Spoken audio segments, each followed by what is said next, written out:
उधार की बहू। दिखावा बहुत ही खराब बीमारी है। कहते हैं ना, जिसे दिखावे की बीमारी लग जाती है उसका कहीं कोई गुजारा नहीं है। एक दिन राधा पड़ोसी से कहती है वो क्या है ना, मेरी बहन आ रही है आज शाम को 2 घंटे के लिए। वो जो आपका सोफा है ना, काला वाला लेदर का वो ज़रा मैं अपने घर में रखवा सकती हूँ क्या? हाँ, पर बहन के लिए हमारे घर का सोफा क्यों?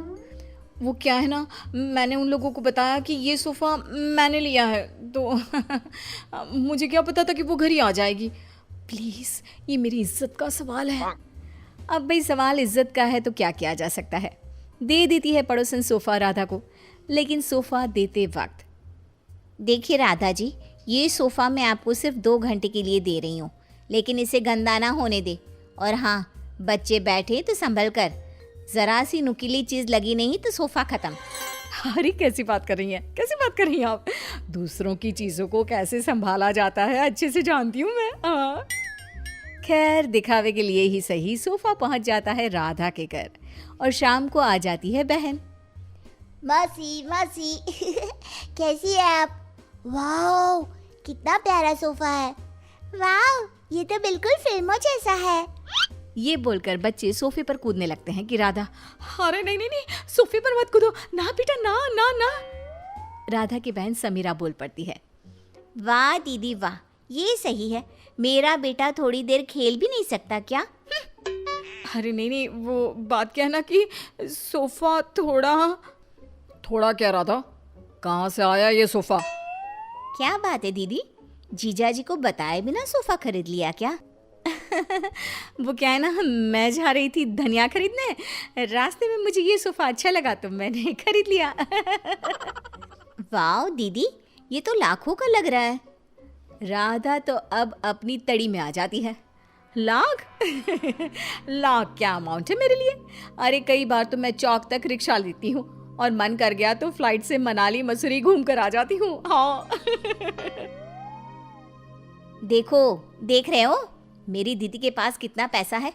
जीजा जी कितना पैसा कमाते हैं कि लेने निकलती है 10 रुपए का धनिया और ले आती है लाख रुपए का सोफा। तभी पीछे से कुछ फटने की आवाज आती है। माँ। अरे अरे अरे, क्या हो गया बच्चा? सभी देखते हैं कि बच्चा जमीन पर गिरा होता है और उसके हाथ में सोफे का कपड़ा होता है। बच्चे ने सोफा फाड़ दिया होता है, जिसे देखते ही राधा बौखला जाती है। अरे ये क्या कर दिया? राधा को तो न जाने क्या हो जाता है, वो जोर जोर से रोने लगती है। अरे क्या हो गया? फट गया तो दूसरा ले लेना, फिर कभी मिर्ची धनिया लेने निकले तब ले लेना। क्या समीरा, कैसी है तुम्हारी दीदी? इतनी छोटी सी चीज के लिए ऐसे रो रही है जैसे खुद खरीदा सोफा नहीं, पर हम लोगों को दिखाने के लिए पड़ोसी से मांग लाई हो वो सोफा पटा हो। समीरा, क्या सच्ची? हाँ, वैसे मुझे याद आ रहा है, पड़ोसी के घर थोड़ी देर पहले ही ये सोफा उतारा जा रहा था। वैसे दीदी ये कर सकती है, उनसे यही उम्मीद है। लेकिन दीदी, ये तो मैं थी, आपकी छोटी बहन। मुझसे दिखावा करने की क्या जरूरत थी? मुझे माफ कर दे, मैं आपसे किसी का सामान लेकर नहीं आऊंगी। अरे अगली बार की छोड़ो, इस बार का क्या करेंगे? ये सोफा कैसे? जीजा जी, मैंने फैशन डिजाइनिंग का कोर्स किया है, मैं सोफा अभी ठीक कर देती हूँ। पता भी नहीं चलेगा कि ये कभी फटा भी था। बस फिर क्या था, समीरा सोफा ठीक कर देती है।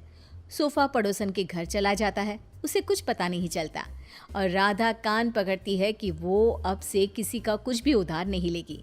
लेकिन फिर एक दिन राधा की सहेली, यार राधा, कितना वक्त हो गया, हम लोगों ने बात भी नहीं की, कैसी है तू? मैं तो मस्त हूँ, तू बता क्या चल रहा है, कहाँ घूम रही है? अरे कुछ नहीं, बहुत समय हो गया था तो सोचा तुझसे मिलने आओ। तो खाना बना लेना, मैं और मेरी ननद आएंगे खाने पर। और हाँ, मेरी ननद ना बहुत बड़े घर की है, तो थोड़ा स्टेटस देख लेना। हाँ। अरे कैसी बात कर दी, वो तो तू ना भी बोलती ना तो मेरा स्टेटस खुद बोलता। वैसे भी यार मैं बहुत रईस हूँ। हाँ, तूने मेरे सोशल मीडिया नहीं देखे क्या? अब क्या था, राधा के घर उसकी सहेली आ रही थी, तो जो वो दिखावे वाला कीड़ा था ना, फिर से उछाले मारने लगता है। राधा किचन में जाती है जहाँ पर हाय रे, मेरे पास तो ये सिंपल सा डिनर सेट है। अब कैसे मैं उसे अपना हाई प्रोफाइल वाला स्टेटस दिखाऊंगी। एक काम करती हूँ, वो जो नई पड़ोसन आई है उसके घर से ले आती हूँ, कम से कम इज्जत तो बनी रहेगी। राधा पड़ोसन के घर जाती है और देखती है कि सामने ही शोकेस में महंगा वाला डिनर सेट लगा होता है।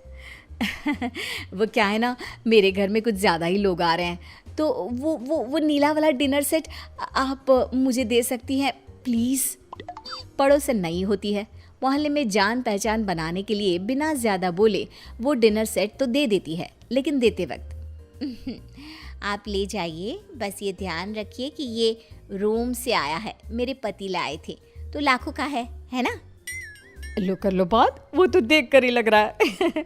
क्या है ना, मेरे पति भी विदेश का ही सामान घर पर लाते हैं।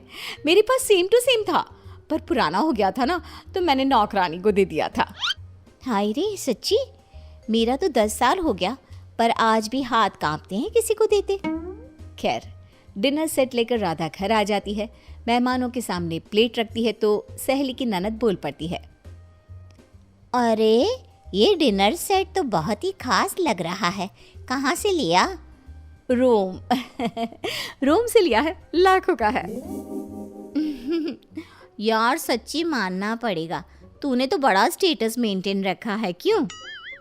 तभी ये क्या, एक बार फिर किस्मत खराब, ननद के हाथ से प्लेट गिर जाती है और टूट जाती है। हे भगवान, ये क्या कर दिया।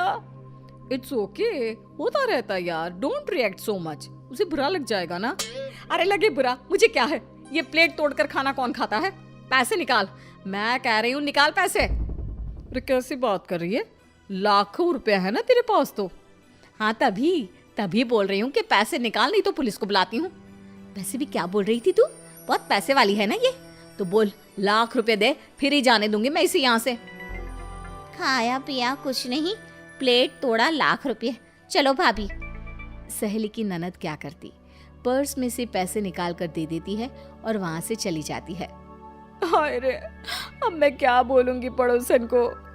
तभी राधा का बेटा, माँ ये देखो, मैंने वो टूटी प्लेट कैसे फेविक्विक से जोड़ दी, लगी नहीं रहा ना कि ये कभी टूटी भी थी। राधा प्लेट देखकर खुश हो जाती है, वो बच्ची को प्यार करती है और भागकर डिनर सेट पड़ोसन को दे आती है और घर आकर नोट गिनती है। क्या सोचा था, हर कहानी के अंत में सबक ही मिलेगा।